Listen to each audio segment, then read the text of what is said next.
As we take a look on the yearly chart, we can see back here Friday, December 31st of last year, 23.28, 23.29, opening on Sunday, January 2nd. And here they're marking it at 23.18. So we'll call it about a dime lower on the year.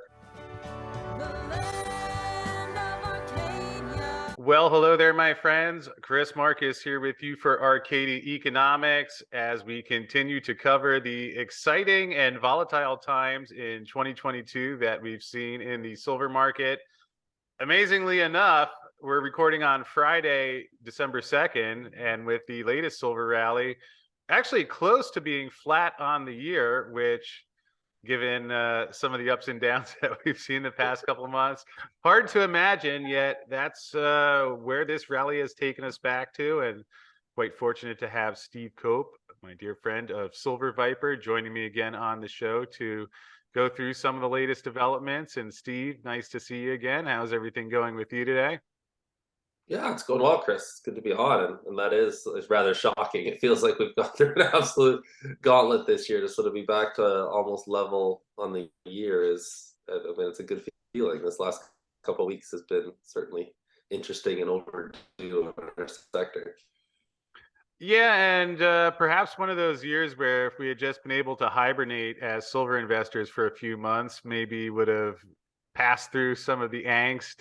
And again, recording on Friday, we see that the December futures contract is up 58 cents at 23.42, so over the 23 level at this point. And then as we take a look on the yearly chart, we can see back here Friday, December 31st of last year, 23.28, 23.29, opening on Sunday, January 2nd. And here they're marking it at 23.18. So we'll call it about a dime lower on the year. Obviously, we've seen some higher points back in March when the price was over 26, although certainly quite an impressive rally looking back just to Friday, October 14th at 1827. So about $5 higher in just under 2 months. And Steve, as we look back on 2022, any thoughts on this? Fortunately, I will be the first to mention that some of those times where I was wondering, gee, this is looking a little rocky and we have further rate increases were coming. Although I think you were pretty consistent saying that, the cycles go up and down and we will see a rebound. So what do you make of all of this now as we're rounding out 2022? Well, I mean, when you've been around the sector long enough, we go through these little, micro cycles too within a year. I mean, I still believe, going back that we're still well within our macro cycle of moving up in the metals market, but you get these odd years. We saw it in 2020, we saw it, obviously this year. We've seen it, Lord knows, back in 2008 and other parts of other cycles. It's stuff that we go through, and we can beat the drum and continue to talk about manipulation. Everything else goes on, but that's a lot of this is results of stuff like that. But in the grand scheme of things, we know that where silver is changing. It's not going to be 100% tied to gold. And I mean, I think today is a micro example of that. You've got gold a little bit off, you've got silver pushing through and continuing to move up. And so it happens. It's frustrating. We always have to be patient in our sector. I know we've talked about in the past the things that should change, that should help. But as far as controlling the price of this metal a little bit more, so we're not at the mercy of the banks. Like I've always said, well, why can't the silver producers get out of and gold producers get out of their own way and dictate the price based on what they're producing at, versus relying on the paper market to set a price? I mean, that's crazy. So, moving forward, though, the biggest thing for me is this change of the industrial side for silver and what that's going to bring to the table, because you've got so much demand building up here and moving forward. You can see year over year that demand increases exponentially as these car companies move through and start doing, needing more silver. As we start building the infrastructure that's required to power all these electric vehicles, you need lots more silver, and it's not there. So again, this industrial side that hasn't really been there historically, it's always been a small component of silver, but now is becoming a much bigger player and starting to really will moving forward really affect the price. And that's what gets me really excited, because I think we're going to see all-time highs for silver very quickly as we moving into next year. I hear where you're coming from there, and just to show you're not making that up is the recent piece from the Silver Institute, which showed that we're seeing demand rise to a new high in 2022. And also, I know this came out a couple of weeks ago, but I don't think we got a chance to talk about it. We saw silver heads for the biggest deficit in decades. They were clocking in at 194 million ounce deficit. Again, we've seen the electronic and solar panel demand grow, but with some of the green forecasts and the Inflation Reduction Act and all the other stuff out there, interesting to see that we're already experiencing this deficit now, and that's just with more of the demand set to grow going forward.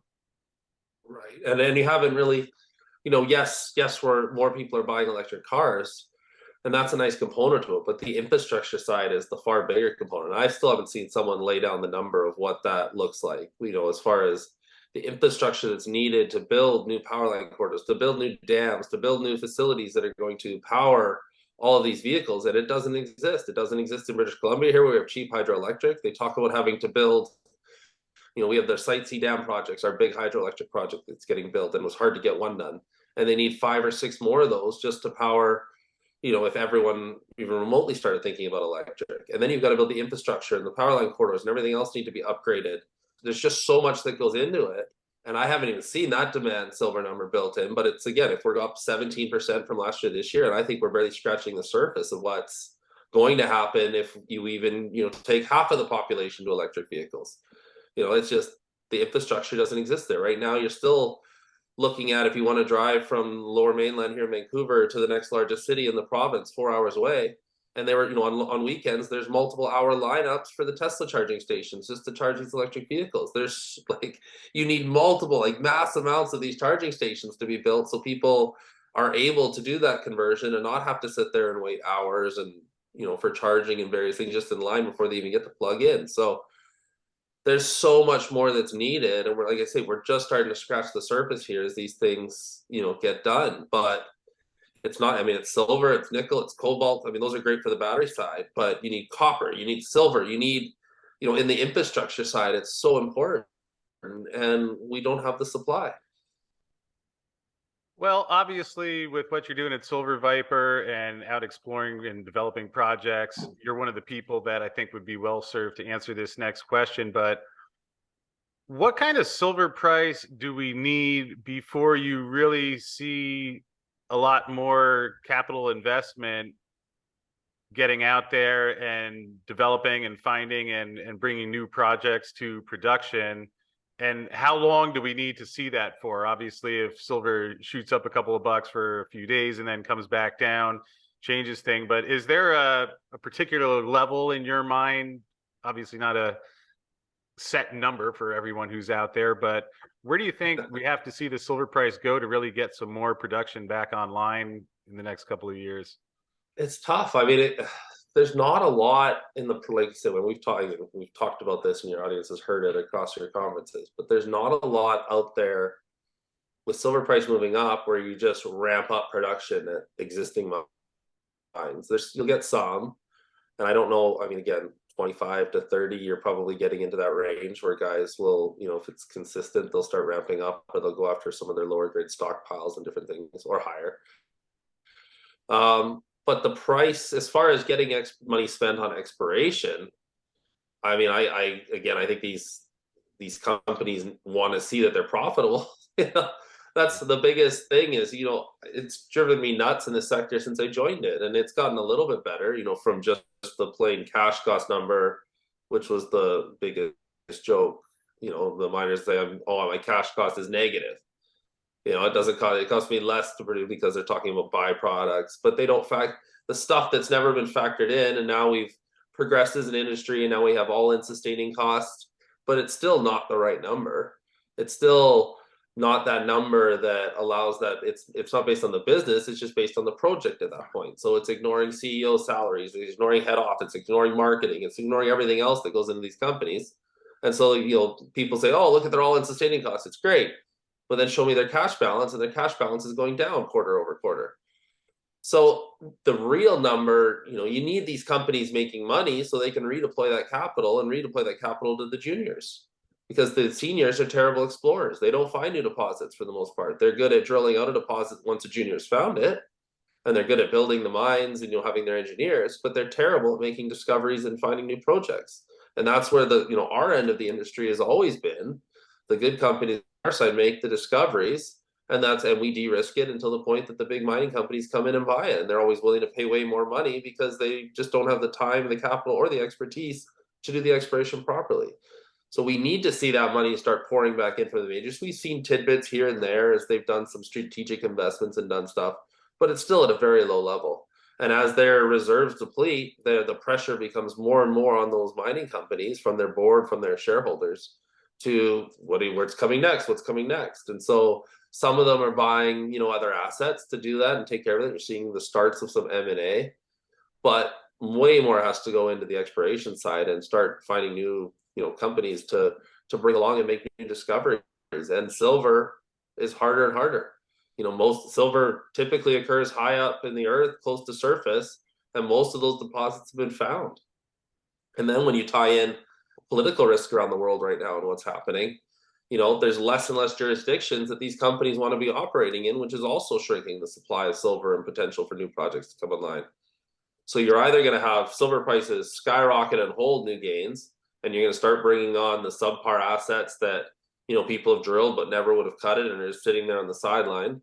And that, whatever that number is, we were talking 50 plus silver at that point and sustained, to start bringing on some of these subpar assets or other assets where silver is a byproduct, where it may change the economics of a mediocre asset. But to do that, any of these situations, you need a higher silver price to make it work. Right now we're just moving through what's already been found, and you get the odd one like Silvercrest that's come online that's special, but those are few and far between. Silvercrest is, in their case, is one in the last 10 years of something of that, and it's not that large of a size. It's a good size, and it's obviously off the charts grade, but it's hard to find those, and so for years there's been 5 to 10 quality juniors with good projects that have the potential to be, mines, but we need hundreds of new mines to start meeting the supply. So we have to have this silver price move up. And what are you hearing in terms of the non-primary silver miners? A lot of the people that I bring on the show and talk with, they say that the permitting for some of these really big copper, lead, and zinc mines continues to get more difficult. Is there any set of circumstances that you see that would lead to an increase on that side, or is that along the lines of what you've been seeing and experiencing out there and as well? Again, look at, one of the largest countries for those is Chile. Nationalized, done. You're not going to see any new developments there, and you're going to see the existing mines slow down because they won't be run as efficiently. Peru is swinging hard left. It's scaring, there are companies operating there, but it's scaring people away for sure. And there's been a history of problems with locals in that country and dealing with things. So again, there's your number 2 silver producer, mostly again off one of those byproducts, not probably going to be ramping up or getting a ton done. I think the biggest jurisdiction to me that's a safer jurisdiction that you have the potential to ramp up and to start, expediting things would be the US. We just saw within the last month, the US came out and has said that they're going to start investing in strategic metals, and they didn't include silver on that yet, but it did include nickel, cobalt, and some of these other ones. And the US wants to finance mines themselves to start securing supply, because they're looking at rare earths, they're looking at these battery men, and they're looking at the countries where most of this stuff comes from, and they're not their friends. It's a national security that they start. So I think the US moving forward, and again, depending on who we have in government, but I think as a whole, the US understands that they need to start having some homegrown projects where they directly have the supply chain to, we're going to provide you with these materials so you can build your weapons, or you can build your infrastructure, or build whatever you need. And they've included Canada into that mix as well. They've said that Canadian projects in Canada also are eligible for the US money to go in and invest. And I think they've initially started looking at 40 different projects in some of those other, but copper, nickel, cobalt, lithium, rare earths. And I think as we move forward and it becomes more apparent about silver, then you're definitely going to see silver get included in that list, for our countries and to start ramping up production here as well. Well, will be interesting, especially some government-led silver mines to see how that goes. And it seems, interestingly enough, as if even some of the mainstream banks are starting to take notice of what's going on in the silver space. Everybody's favorite US bank, JP Morgan, even had an upgrade on silver. Now, this was a few days ago before silver was over $23, but they were saying in their report more volatile silver forecasted to follow gold higher over the second half of 2023. They're calling for an average price of $25. We heard a poll from the LBMA, I believe that was last month, where they came in with an average price of $28. Goldman has called for a higher gold price, HSBC higher gold price. Bank of America, one of their top 10 trades for 2023 was gold. And here's Jeffries even talking about a rising tide for the miners. So interesting to see. Again, maybe we'll call this the beginning indication of what could develop into some mainstream interest, but would be interesting to see if some of the regular funds start joining in as well and push that demand up as well. Well, we're already seeing it. You're seeing the producers start to build a lot more bids. You're seeing them trade higher. There's definitely the scratching the surface of people coming back into the space, and it always has its trickle down effect down to the juniors. But again, I think we talked off camera, but it's certainly shaping up. I mean, I think the rebound here in November and December has been more rapid than some of us had thought, even even if we were really hoping. So it's definitely a good sign. And January and the New Year is normally a very good time in our sector in general. So I think as we come out of tax loss selling, people go away for the holidays, come back. I think we're as long as these trends continue, it sounds like interest rates are definitely slowing down, which I think has been the big thing hanging over our heads here, where investors have wanted some idea of when it's going to pause or slow down. So that was obviously a good sign that triggered this latest push up, in the last day and a half. But then I think that all shapes up again for January, February being very good months in our space, and I'm excited to see where these prices are going to be moving forward. Yeah, and like you said, it looks like we're getting towards the end of the interest rate hikes. And while we haven't seen something quite as overt as 2008 yet, I mean, there are some things that are starting to look a little shaky. Obviously, we see Credit Suisse, which has been experiencing a bank run on their deposits, their credit default contract premiums going up. Now we even see some of the central banks running into trouble. Bank of Canada lost 522 million in the first 3 months. Federal Reserve has been suffering losses. Swiss National Bank loses 143 billion. And I thought this one was was quite interesting. IMF Fed urges governments worldwide spend as much as you can. So at the back of all of that, it seems like whether we have a pivot in 2023, the imbalances are still growing that led so many investors into gold and silver, and it's not as if we've found a long-term solution to these things, and it continues to leave us with the situation where people are wondering how stable are these currencies. God. I mean, again, this idea that we've watched for years with people fleeing to the US dollar and that being the safe haven. I mean, I don't think most Americans realize how close we are to them losing their status as the world reserve currency. They may be part of a new currency that's a basket of currencies, but a lot of the world, I mean, we've seen it now with Russia, China, and the BRICS nations. They're already saying we're coming out with a new currency and it's going to be gold backed and silver backed. We want to trade in that. We're sick of trading in US dollars, and that didn't get a lot of media attention, if any, in the US. But that should be massive news and a massive strike against the US dollar as the world's reserve currency. So again, I think we're in for a lot of volatility on that front over the next few years. But you can't keep printing and can't keep growing the debt that the US is and continue to be the best, considered the best investment in the world every time. So, when things hit the fan. Anyways, I'm very excited. Obviously, we've all been following this. There's a reason we've all been stacking, buying silver, buying gold, preparing for this inevitability. But it just seems to be coming quicker and quicker. Yeah, and I guess the last thing I'll add to that is just you have those two different buckets. On one hand, there's the monetary side, which, okay, now we're seeing the Fed raise interest rates, unwind their balance sheet a little bit, but not on a long-term trajectory that leaves me feeling comfortable. And then again, like you mentioned earlier, you do have the supply and demand fundamentals. So at least from a long-term perspective, when you look at some of the issues out there, which is not to say people should go load everything into silver, but I think still a great case to be made, and especially a factor in the small size of the silver market. I think we will have some good times ahead. And Steve, before we wrap up, perhaps you could give us an update on Silver Viper and let folks know what's going on there. Obviously, you had a deal with Canasil recently, and I know you had some news out earlier last week, and perhaps you can catch people up to speed on that. Yeah, as we're moving through that acquisition of Canasil Resources, there was one of the criteria is that we had to do a small raise and raise at least $1 million. So we put out an announcement saying we raised up to two.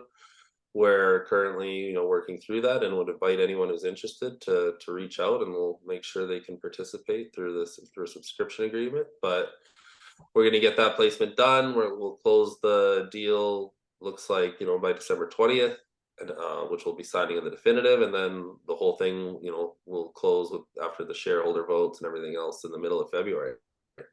So we get that done, and then we're very excited to get to work on some of these exciting new assets, as well as spending the bulk of our money on our existing La Virginia, which is still our flagship and our most important asset.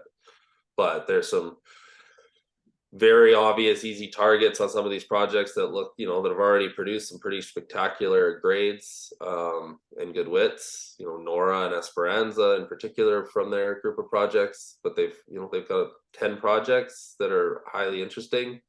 Like we're going to be moving forward, looking at all our options on all these projects on how we can add value for our shareholders, whether that's optioning, out directly, a JV with a major, spinning some of them out into a new vehicle. We're not, closing our door on anything. But again, I think it's a very attractive placement. Pricing certainly, if looking at what silver's doing, you're getting the company at a very cheap price. And moving forward, I think you're going to see, like you did in 2020. Share prices rebound very quickly as we move into the new year. So, like I said, I invite anyone to reach out if they're interested, to Alicia or myself. All the contact details are on the website, but info@silverviperminerals.com is the easiest email, or reach out and call the office, and that number's on the website as well. But yeah, I think we're in a great spot in the industry right now. I think, everyone wants to buy low, sell high, and I think this is your opportunity to do that. Yeah, and Steve, I know as we've talked throughout the year, one of the things we were looking forward to doing, which you touched on a little bit there, was more drilling at La Virginia. Does this financing allow a little bit more of that to move forward as we head into 2023? Yeah, if we do, if we do the whole 2 million, we definitely will have some to get a drill started on La Virginia. We'd like to do a larger raise on the back end of the deal, closing in February, that will finance a much larger program. We're at a point right now in La Virginia where I'd like to have 4 or 5 rigs turning, and then also have another rig to go out and start exploring on some of those new projects. But we can if we do 2 million, we can definitely get a program going on La Virginia. We really want to test this El Molino South area. It's looking extremely interesting from all of our mapping and sampling we've been doing there, and then also start to go deep on El Ruby and start testing that, down at depth, looking for that contact that kind of matches the model of our system that we're in. Well, I appreciate what you're doing there, and especially given everything we were talking about for the last 20 minutes about the silver profile, that you're moving some of these projects forward. Exciting to see the deal with Canasil, and Again, one last time, can you let folks know the best way to contact you if they are interested in finding out more about the financing or how to participate? Yeah, like I said, all the information's on our website, but the best email to send it to is info@silverviperminerals.com. Or you can reach out right to Alicia or myself for any information. And then the phone numbers are on the site, and that gets forwarded if you go to my extension to my phone or Alicia's phone, 604-687-8566. Well, appreciate that, Steve. And again, congratulations on the deal, and look forward to following as you get a little bit closer towards hopefully closing that deal and seeing how everything goes. And thanks for joining me again to talk some silver, as again, we near silver price being almost flat on the year and certainly shaping up for a good 2023. So look forward to catching up with you again soon. And thanks for being here today, Steve. Thanks, Chris.